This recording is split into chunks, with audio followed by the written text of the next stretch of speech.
शुभ संध्या। शुभ संध्या छात्रों। आज का तीसरा वीडियो मैं आपके लिए भेज रहा हूँ, बना रहा हूँ। अवध सीरीज में कुछ प्रश्न थे जिसे हमने जो है एकत्रित किए और इनके उत्तरों को, संभावित उत्तर जो हो सकते हैं, जो दिए जा सकते हैं, अतः उत्तरीय प्रश्नों के माध्यम से दिए गए हैं। इन्हीं प्रश्नों से आप बहुविकल्पीय वस्तुनिष्ठ प्रश्नों को चुनेंगे और उत्तर को समझने का प्रयास करेंगे। आप एक काम करिए, इनको बहुत तेज़ी के साथ सुनिए। हो सकता है मैं धीरे पढ़ाऊँ, आप यूट्यूब की स्पीड को बढ़ा लीजिएगा और जल्दी जल्दी हम पढ़ते हैं। आप इसमें से कुछ प्रश्न ऐसे मिलेंगे जो आपको कहीं ना कहीं लाभ देंगे। आधुनिक हिंदी साहित्य का जनक किसे कहा जाता है? भारतेंद्र हरिश्चंद्र को। भारतीय युग के प्रगतिशील कवियों के नाम: भारतेंद्र हरिश्चंद्र, पंडित प्रताप नारायण मिश्र, ठाकुर जगमोहन, बद्रीनाथ चौधरी, प्रेमगढ़। बहुत सारे कवि हैं लेकिन ये नाम कुछ हैं। आदिकाल की प्रमुख प्रवृत्तियाँ हैं: आश्रयदाता की प्रशंसा, युद्धों का सजीव वर्णन, वीर रस की प्रधानता, डिंगल पिंगल शैली का प्रयोग, श्रृंगार रस की प्रधानता, अतिशयोक्ति का प्रयोग। छात्रों, ये आप याद रखिएगा। भक्तिकाल हिंदी साहित्य का स्वर्ण युग क्यों कहा जाता है? भक्तिकाल को हिंदी साहित्य का स्वर्ण युग इसलिए कहा जाता है क्योंकि इस काल में भक्ति, प्रेम और आध्यात्मिकता के माध्यम से अद्वितीय साहित्यिक रचनाएं हुई। लोकमंगल साहित्य की रचनाएं हुई। जनभाषा और जन साहित्य लिखा गया, इसलिए इस काल को स्वर्ण युग कहा जाता है। द्विवेदी युग के प्रमुख कवियों का नाम उल्लेख करना है। द्विवेदी युग के रचनाकार: आचार्य महाप्रसाद द्विवेदी, श्रीधर पाठक, उदय सिंह उपाध्याय आर्योद, मैथिली शरणगुप्त, पद्म सिंह शर्मा, बाबू गुलाब राय। द्विवेदी युग का नामकरण किसके नाम पर किया गया? आचार्य महाप्रसाद द्विवेदी सरस्वती पत्रिका का संपादन 1903 से 1918 तक करते हैं और प्रगतिवाद की प्रमुख प्रवृत्तियों पर प्रकाश डालना है। सामाजिक यथार्थवाद का चित्रण हुआ है, ठीक है। वह तोड़ती पत्थर देखा उसे इलाहाबाद में और भिक्षुक कविता पर पढ़िए। सांप्रदायिकता का विरोध किया गया। जनभाषा का प्रयोग, जन संस्कृति से जुड़ाव, मुक्त छंद का प्रयोग, ग्राम्य गीतों जैसे कजरी, लावनी, ठुमरी का प्रयोग, मुक्त रचनाएं भी हुई। प्रयोगवाद का प्रवर्तक किसे माना जाता है? सच्चिदानंद, हिरन व सेन अज्ञेय को माना जाता है। प्रयोगवाद के प्रमुख कवियों का नाम उल्लेख कितना है? प्रयोगवाद के प्रमुख कवि: अज्ञेय, गिरिजा कुमार माथुर, प्रभाकर माचवे, मुक्तिबोध, नेमिचंद जैन, भारमूल शरद गौर, शमशेर बहादुर, रघुवीर सहाय, नरेश मेहता, धर्मवीर भारती। बाकी जितने भी आगे के हैं सब के सब रीतिकाल में काव्य की कितनी धाराएं प्रस्फुटित हुई? रीतिकाल के रीति सिद्ध, रीतिबद्ध और रीतिमुक्त कवियों के नाम भी आपको, जैसे रीति मुक्त में बोधा आलम, ठाकुर घनानंद हैं। रीति सिद्ध में बिहारी और 2-3 कवियों का नाम आप ले सकते हैं। द्विजदेव ऐसे कुछ करके हैं। रीतिबद्ध में केशवदास हैं, भिखारी दास हैं, चिंतामणि हैं, पद्माकर हैं, देव हैं। छायावाद की प्रमुख प्रवृत्ति बताना है: आधुनिकता की भावना, साधारण जीवन की प्रशंसा, भावनात्मकता और अभिव्यक्ति, प्राकृतिक सौंदर्य, मानवता की उपेक्षा, रहस्यवाद, नारी सौंदर्य, नारी तुम केवल श्रद्धा हो, विश्वास, रजतनक पक्तल में पीयूष हो, सिभा करो जीवन के सुंदर समतल में। देखिए, ये ऐसे ही बहुत सारे चित्रण, प्रेम चित्रण भी किया गया। नवीन छंदों का प्रयोग किया गया। लाक्षणिक भाषा का प्रयोग, प्रतीकात्मक शैली। छायावादी चतुष्टयी अगर आप पूछा जाए, 4 स्तंभ हैं: जयशंकर प्रसाद, निराला, पंत और माधवी वर्मा। नई कविता की प्रमुख प्रवृत्तियाँ हैं। नई कविता की प्रमुख प्रवृत्तियाँ ये रही हैं, क्या है? नई कविता में मानव जीवन का विशेष महत्व है। नई कविता में मनुष्य जीवन के हर क्षण को महत्व दिया। नई कविता में लोक जीवन की अनुभूति, सौंदर्यबोध, प्रकृति, उनके प्रश्नों का सहज और उदार मानवीय भूमि पर ग्रहण किया गया। नई कविता में मानव जाति और सृष्टि मात्र के संबंध को मूल विशिष्टता माना गया। नई कविता में परंपरागत नए प्रतीकों का प्रयोग। नई कविता में नए नए भाव, नए नए शिल्प विधानों में प्रस्तुत किया गया। नई कविता में मानव मन में कांत, कुठाओं का, जीवन में संतोष एवं मृत्युबोध का मनोवैज्ञानिक ढंग से चित्रण किया गया। नई कविता में के जो जनक हैं वो सच्चिदानंद, हिरानंद व सेन अज्ञेय हैं। नवगीतों का नाम उल्लेख सर्वप्रथम किसने किया?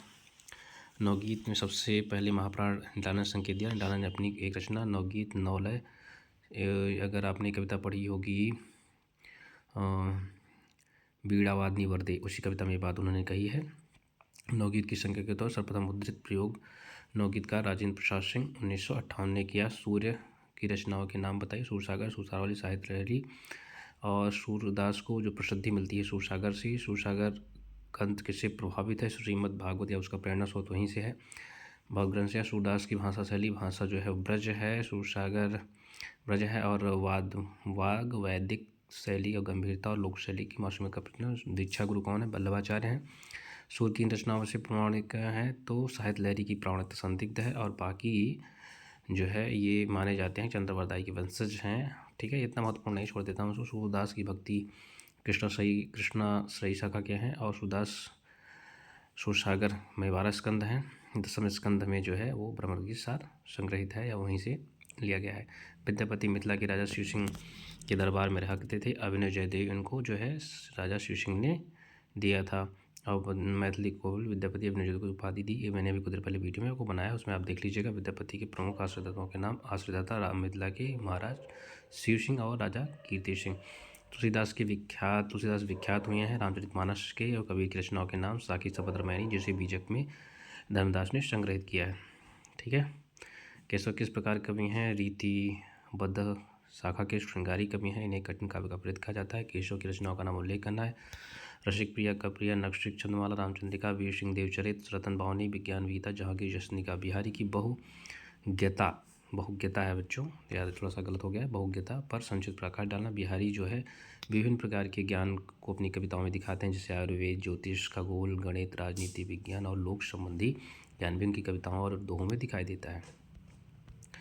बिहारी कविताएं गागर की सागर कही जाती हैं, क्योंकि कम बातों में, कम स्थान पे, कम शब्दों में बहुत बड़ी बात कहे जाते हैं, इसलिए गागर का सागर कहा जाता है। घनानंद रीतिकाल की काव्यधारा के प्रसिद्ध कवि हैं और ये जो है रीतिमुख काव्यधारा के माने जाते हैं। ये मोहम्मद शाह रंगीले के दरबारी मुंशी थे। काव्य कला पर प्रकाश डालना है। और घनंद रीतकालीन रीतिमुक्त काव्यधारा के प्रसिद्ध कवि, प्रेम का वीर कवि माना जाता है और गहरी अनुभूतियों, स्वअर्जित अनुभवों का समावेश है। बाकी आप इसको पढ़ लीजिएगा, इसमें बहुत ज़्यादा महत्वपूर्ण नहीं है। घनंद किस संप्रदाय से हैं? वृंदावन इनके गुरु हैं और निम्बार समुदाय से दीक्षित हैं। कि प्रसिद्ध रचना सुजानहित है, जिसमें 507 पद हैं, जिसमें प्रेम, रूप, विरह आदि का विशेष वर्णन किया गया है। छात्रों, आपके पाठ्यक्रम में जो कामायनी है उसमें 15 सर्ग हैं: चिंता, आशा, श्रद्धा, काम, वासना, लज्जा, कर्म, ईर्ष्या, ईड़ा, स्वप्न, संघर्ष, निर्वेद, दर्शन, रहस्य और आनंद। पहला और अंतिम याद रखिएगा। प्रसाद को पारितोषिक प्रदान किया गया। कामायनी के लिए मंगला प्रसाद पारितोषिक दिया गया था। और कामायनी में कितने सर्ग हैं? कामायनी में 15 सर्ग हैं। पहला सर्ग चिंता और अंतिम सर्ग आनंद है। पंत कौन सा काव्य लोक जीवन का महाकाव्य है? स्वामीनाथन पंत का जो है लोकायतन है।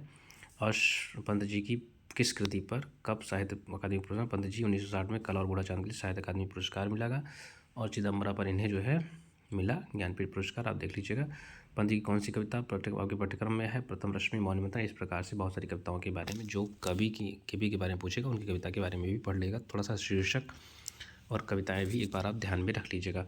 महाविशाल द्विवेदी जो है उनको आधुनिक मीरा कहा जाता है। और किसी कविता का केंद्रीय भाव भी पूछ सकता है, तो रागात्मक भाव, जीवन संघर्ष, साधक को संकल्प के प्रति प्रतिबद्धता रखनी चाहिए, साधना के मार्ग पर कठिनाइयाँ हमेशा आती हैं। तो वो कवि स्वयं कहता है कि मैं वीणा के समान हूँ और मैं उस रागिनी के समान हूँ, मैं सदैव बचने के लिए तैयार हूँ और ये बचना जीवन जीना ही है, ऐसे ही वो बताती हैं।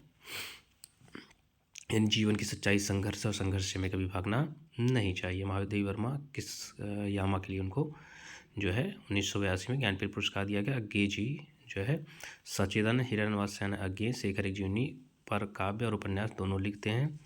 और नदी के द्वीप में नदी जो है व्यक्ति का प्रतीक है और द्वीप जो है वो समाज का प्रतीक है। अज्ञे के द्वारा वत्सल निधि की स्थापना जो है इसमें सन नहीं दिया गया, सन ही महत्वपूर्ण था। छात्रों, तो ये आप स्वयं मुझे मैसेज करिएगा सन क्या हो सकता है। अज्ञे की अकादमी पुरस्कार 1964 पर आंगन के पार द्वार के लिए दिया गया था साहित्य अकादमी पुरस्कार। ज्ञानपीठ पुरस्कार उनको मिला। भारतीय ज्ञान पुरस्कार कितनी नाव पार पर उनको ज्ञानपीठ पुरस्कार दिया गया। 5 प्रयोगाधीश नाव के नाम लिखना है। शेखर एक जीवनी, अपने अपने अजनबी, ये याद रहेगा। एक बूंद सहसा उछली, त्रिशंकु, आपने पद, विपद का, परंपरा, कोटरी की बात, शरणार्थी, जयदोल। मुक्तिबोध का पूरा नाम गजानन माधव मुक्तिबोध मध्य प्रदेश श्योरपुर प्रसिद्ध हिंदी नाटककार, आलोचना गजानन माधव मुक्तिबोध का जन्म हुआ। विचार आते हैं और भूल गलती, इनकी जो कविताएं हैं वो आप देख लीजिएगा, ये दोनों महत्वपूर्ण है। नागार्जुन का पूरा नाम वैद्यनाथ मिश्र। नागार्जुन की कौन सी कविता के पाठ्यक्रम में है? बादल को घिरते देखा। नागार्जुन कविता संग्रह का नाम जो है छात्रों युगधारा, सतरंगी पंखों वाली, प्यासी पतरी आँखें, तालाब की मछलियाँ, कुबूरी। और ऐसा भी हमने क्या तुम देखा। नागार्जुन हिंदी के जाने माने कवि हैं और हिंदी के अलावा बंगाली और संस्कृत में कविताएं लिखते हैं। ठीक है, ये सब चना जोर गरम और शपथ, फरीद का बयान, कौन और शोले, ये सब आपकी रत्नाथ की चाची, इनका हिंदी का पहला आंचलिक उपन्यास के रूप में जाना जाता है। डॉक्टर धर्मवाती निबंध संग्रह ठेले पर हिमालय, प्रशंति, कहानियाँ कहानी, कुछ चेहरे कुछ चिंतन, शुद्धता, मानव मूल्य, साहित्य, डॉक्टर धर्मवीर भारती के सभी काव्य, नाम कविता, कनप्रिया, ठंडा लोहा, सात गीतवर्ष, सपना बीबी और टूटा पहिया, डॉक्टर धर्मवीर भारती की कहानी संग्रहों का नाम उल्लेख, बुद्धों का गांव, स्वर्ग और पृथ्वी, चांद और टूटे लोग, बंद गली का आखिरी मकान। बहुत बहुत धन्यवाद। मैंने थोड़ा सा अपना परिचय दिया है, पर उस परिचय को आप देखिए, और इससे ज़्यादा अति आवश्यक यही है कि आप अच्छे अंक प्राप्त करें। चलिए, नमस्कार, शुभ संध्या, शुभ रात्रि। कल के लिए बहुत सारी शुभकामनाएं।